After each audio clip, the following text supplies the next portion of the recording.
Hello everyone, I welcome you all to this lesson. Today I am going to take up the topic A Work of Artifice, which is written by Marge Pierre. This is a new poem, children, in your syllabus for class 9 standard. So, before starting this poem, let me ask you, have you subscribed to my channel? If you have not subscribed up till now, then please do and watch the video till end. Press the like button if you have liked it. If you feel it is worthful for your studies, do like it and subscribe my channel so that it will be a motivation for me. So children, let us start the poem A Work of Artifice. In my previous video, I have explained to you Part 1, first stanza. And in that, I have discussed question answers, word meanings, poetic devices, and everything. So in this video, I'll be discussing about the second stanza along with word meaning, question answers, poetic devices. So children, let us start the topic. And before that, let me tell you something about the poet Marge Pierre. She is a novelist, poet, and a memoirist who has written 17 novels, 20 volumes of poetry, and a memoir. Her writing of poems revolve around the themes of social, political issues, particularly feminism. So, in this particular poem, the poet has described about a bonsai tree. So, my first stanza, let us start with the poem. My first stanza, the lines are the bonsai tree in an attractive pot. So children, what is bonsai tree? That is a tree or a shrub that has been pruned to small or dwarf tree, as pruning the roots and pinching back the shoots, and is grown in a pot or other container and trained to produce a desired shape or effect. So the gardener gives a shape, the gardener gives the way it wants the shape of a tree. This is a Japanese tree, children. The bonsai tree in an attractive pot means the bonsai tree is planted in a very attractive pot, and this is an ornamental tree. We keep this tree at home for decoration purposes.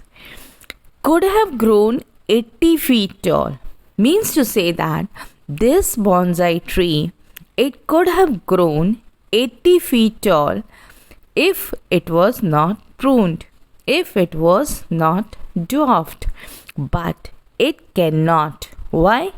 Because the word bonsai in Japanese means to plant in a container.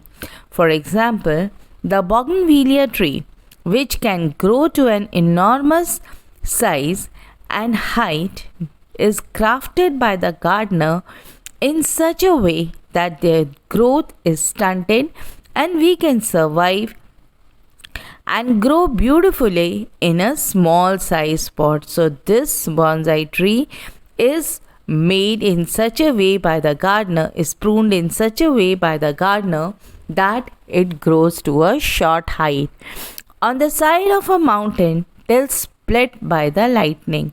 So if it was not pruned, if it was not cut, then that would have grown to an enormous height on the side of the mountain. That is, naturally these trees grow by side of a mountain and they are extremely strong, capable of facing all dangers. It can be split into half only by a furious lightning. But a gardener carefully pruned it. Pruned it means cut back or remove unwanted growth from the tree or bush. So what the gardener has done, the gardener has pruned the tree, it has trimmed the tree in a very tricky way. It is a 9 inches high, such that the height of the tree cannot increase more than 9 inches. every day as he whittles back the branches. Whittles back means it curves it shapes something by gradually cutting away the small pieces. So it cuts it back every day so that it does not grow to a big height. So every day the gardener trims the branches of the tree. The word whittles also is used to mean to erode or wear away. So symbolically, the huge tree is not allowed to grow to its natural height and remains stunted forever. The gardener croons. The word croons means that it has been cut. The gardener softly sings in a low voice while pruning the tree. The gardener croons means in a low voice the gardener is pruning or cutting the tree. It's your nature to be small and cozy, domestic and weak. So what the gardener is singing, what is he speaking with the tree? He is saying that he speaks to the little tree, telling boastfully that the tree is born to be small and cozy. Cozy means comfortable, warm and comfortable. Small and cozy, domestic and weak. Domestic and weak means it requires the protection and daily trimming or care by the gardener. The gardener here represents the men in a patriarchal society who tries to cut short or reframe the qualities of a woman so that they conform to the standards of the patriarchal society. Just like continuous trimming leaves the tree stunted, continuous domination leaves the woman incapable of achieving what they could. Since this is a poem which is based on feminism, so the tree is being compared to a woman. Domestic and weak. Domestic means as it is small in size, so it is made to stay in everyone's house, but it is weak. How lucky little tree. So the gardener feels that the tree is very lucky. The tree is very fortunate to have a pot to grow in. Means to say that to take all the care that helped it to grow beautifully in a pot. It is clear that he considers a woman to be a pet or a possession that keeps protected within the four walls of his home. So the poem implies, the second stanza tells us that it elaborates the metaphor of the bonsai tree by describing the actions of the gardener who tends it. The stanza begins with every day he whittles back the branches, which shows that the gardener is actively pruning the tree to maintain its small size. The gardener also croons, which can be interpreted as a nurturing attitude. However, the tone of the gardener's speech is quite patronizing.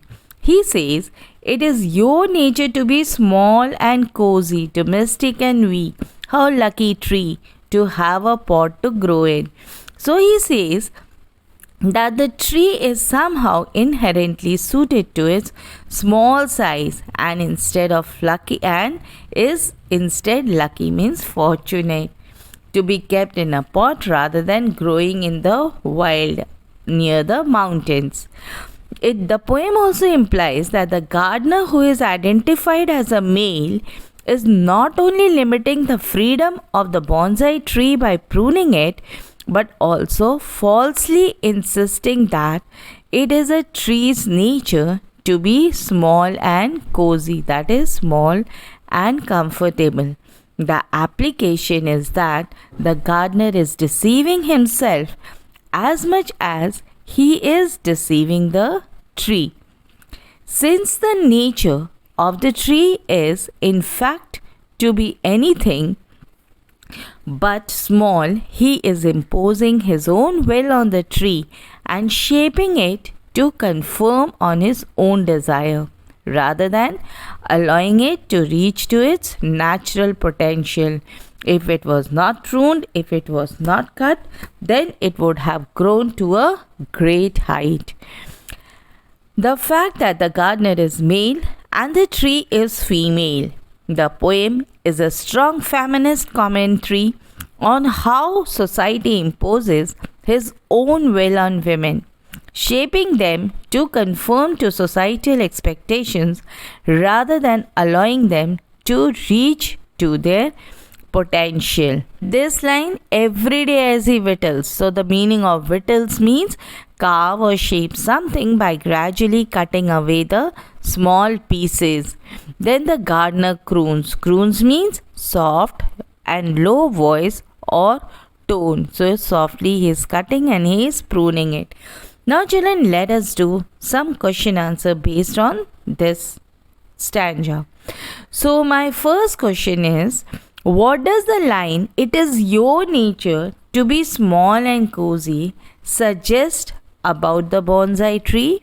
And the answer is, the tree is deceived. So how lucky little tree to have a pot to grow in. Means tree, you are so lucky, you are so fortunate that you have got a container to grow in. Now the question is, what does the metaphor of the bonsai tree comment down? And the correct answer is, it suggests that the society limits individuals' growth. Explain the metaphor used in the stanza about the relationship with the gardener. So the correct answer is, the gardener describes a tree as small and cozy, while crooning could be interpreted as adoration. However, when the tree is said to be domestic and weak, the tone changes to patronizing instead. The gardener speaks as the tree is somehow inherently suited to its small size and is instead lucky to be kept in a pot rather than growing in the wild.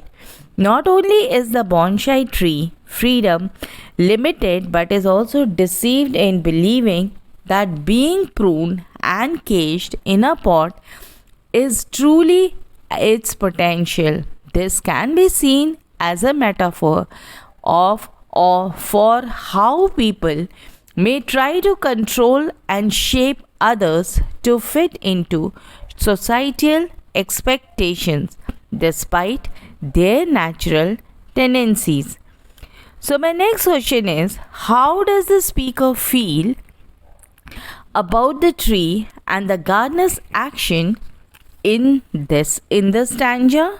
So how is about their feeling? So the correct answer is, the speaker does not explicitly state their feelings, but the line, "How lucky little tree to have a pot to grow in," suggests a hint of sarcasm. This is ironical. It presents the idea that the tree is lucky to be contained and controlled, but this sentiment is belied by the previous line, where the tree's nature is said to be domestic and weak by being constrained in a pot. My next question is, what is the significance of the gardener crooning in the stanza? So the answer is, the gardener is described as crooning as he trims the tree's branches. The word crooning suggests a soft, soothing tone and can imply that the gardener is as gentle or caring. However, contesting it with the rest of the stanza, the tree being domestic and weak in a pot, can regard that the gardener's action are in an act of domestication or taming. The contrast between the seemingly gentle action of crooning and the reality of the gardener's actions can be interpreted as a commentary on how people can justify or rationalize their actions even when they may be harmful or oppressive.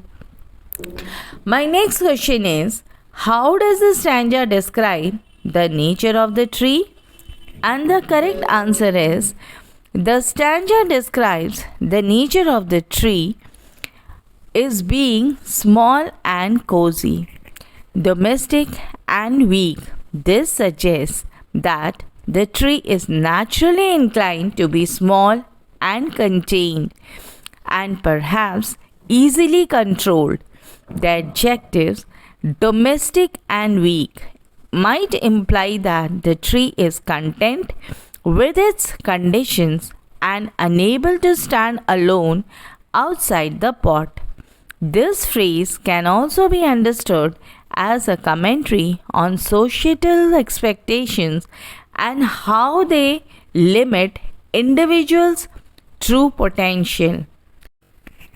My next question is, how does the stanza convey the idea of societal expectations and the pressure to conform?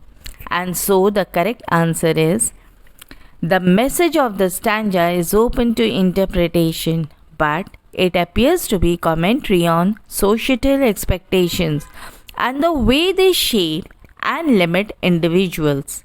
The stanza implies that the gardener, when identified as male, is not only limiting the freedom of the bonsai tree by pruning it, but also falsely insisting that it is the tree's nature to be small and cozy, that is, small and comfortable.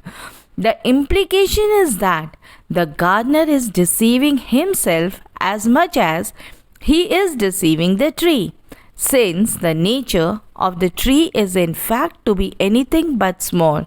So what is the nature of the tree, children? It is to grow to a 80 feet high, but it has been pruned to not more than 9 inches tall. He is imposing his own will on the tree and shaping it to conform on his own desire rather than allowing it to reach its natural potential. The fact that the gardener is male and the tree is female, the poem is a strong feminist commentary on how society imposes its own will on women, shaping them to conform to societal expectations rather than allowing them to reach their own potential. However, in a more general sense, the control over bonsai tree can also be interpreted on society's control over one's behavior, thoughts, and perception. So my next question is, how does the stanza convey the theme of confinement and its impact on an individual?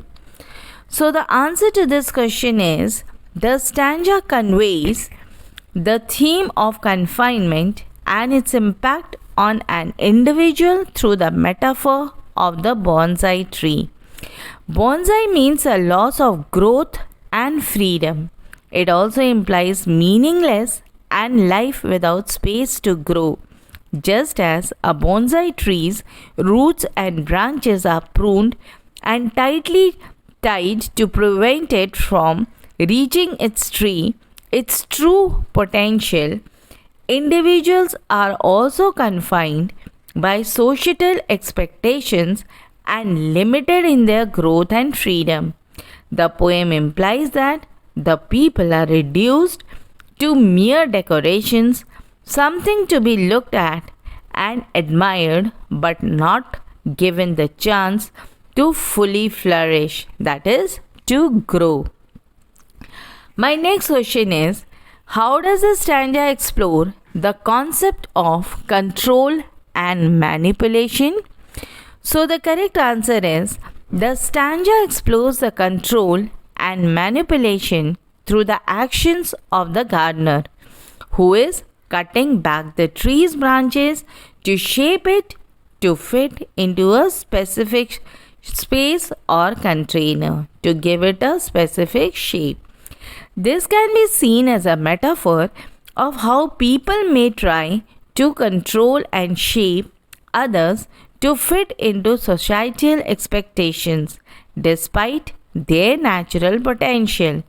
The gardener is described as crooning, suggesting that he sees his action as gentle or caring. But if compared to the whole stanza, they can be seen as a form of domestication or taming the tree. This serves as a commentary on how people can justify or rationalize their action even when they may be harmful or oppressive. My next question is, and children, this is my last question. And the question is, how does the stanza depict the relationship between the gardener and the tree? So the correct answer is, the stanza depicts the relationship between the gardener and the tree as a master and servant. The gardener is described to cut the branches of the tree, which suggests that he is controlling its growth and shaping it to fit into a specific space or container. This implies a power imbalance in their relationship, with the gardener exerting control over the tree. The gardener is also described as crooning, which can imply a sense of care or affections, but is ultimately patronizing compared to rest of the stanza. This suggests that the gardener was domesticating or taming the tree rather than a caring for it genuinely. So children, hope my second stanza is clear to you and it will help you in your studies. Do like, share and subscribe my channel and put your valuable comments below. Thank you.